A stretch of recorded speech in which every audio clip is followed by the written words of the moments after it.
আম্মু আমার বাসায় আসাতে আমরা কিন্তু অনেক জায়গায় ঘুরতেও গিয়েছি।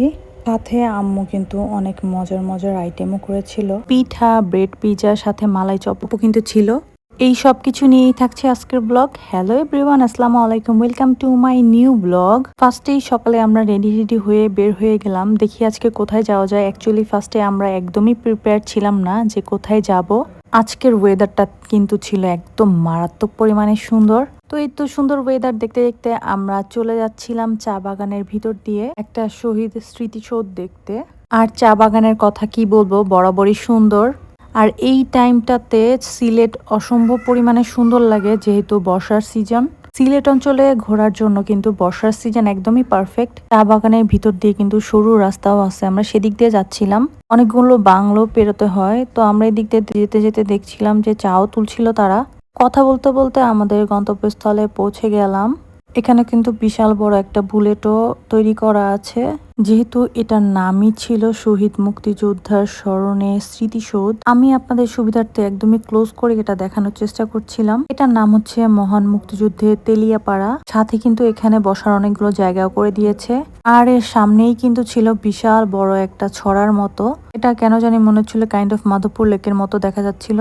ভোর হলেই কিন্তু চারপাশে লাল শাপলাগুলো ফুটে থাকে। আমার মেয়ে আবার বায়না করছিল শাপলা ফুল নিবে, তাই আমার হাজবেন্ড আবার শাপলা ফুল তুলে দেওয়ার চেষ্টা করছিল। তখন বললাম যে এটা ভালো লাগবে না নিলে, যেহেতু এটা ফোটা নেই, একদমই বন্ধ হয়ে গেছে। তারপর ওইখান থেকে তাকে ইনঅ্যাটেন্টিভ করে আমরা পাখি দেখাচ্ছিলাম, যাতে করে সে শাপলা ফুলের কথাটা ভুলে যায়। এইখানের জায়গাটা কিন্তু বেশ সিমসাম ছিল, আর আমরা যাওয়ার পরে কিন্তু ভালোই লোকজন ছিল এখানে। জায়গাটা কিন্তু ছিল একদম চা বাগানের লাস্টে সীমানায়। আমরা এখান থেকে বের হতে হতে কিন্তু একদমই সান চলে যাচ্ছিল।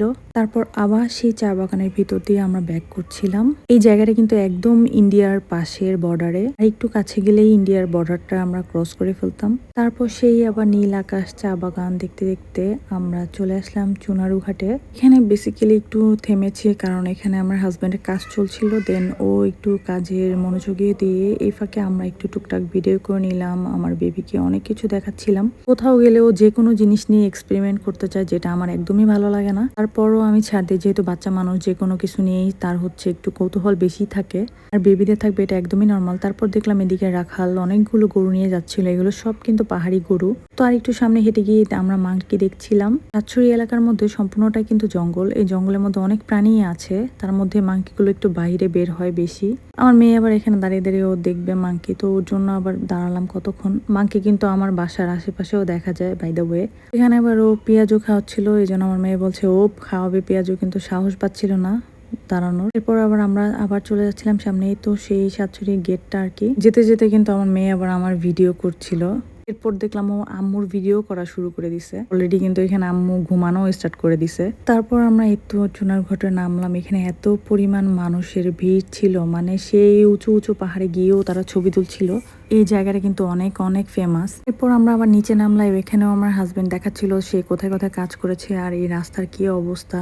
মানে পুরো দমে একটা ভেঙে, চা গাছ ভেঙে এবার বর্ষাতে অনেক ক্ষতিগ্রস্ত হয়েছে। তো এখানে আবার এত উঁচু পাহাড়, তার মাঝখানে একটা ছোট ঝর্ণার মতো ছিল, ও সেটা দেখাতে নিয়ে যাচ্ছিল আমাদের সবাইকে। কি বড় বড় পাহাড়গুলো এবার ভেঙে গেছে বর্ষাতে। এই তো এই ছোট একটু ঝর্ণা, দুই পাশে পাহাড়, মাঝখানে একদমই ছোট একটু ঝর্ণা। যখন বৃষ্টি পড়ে তখন কিন্তু আরো বেশি পানি পড়ে, এখন একদমই অল্প পড়ছিল।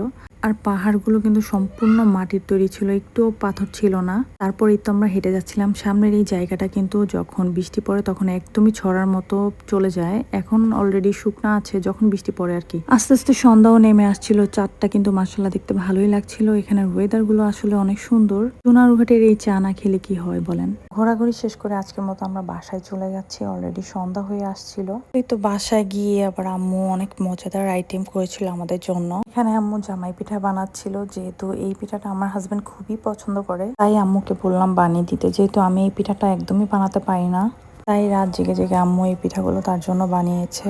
এরপর আম্মু কিন্তু বিফ বিরিয়ানিও বানিয়েছিল। তাই আমি ভাবলাম একটু মালাই চপও করি, তাই আমি এখানে মালাই চপ বানাচ্ছিলাম।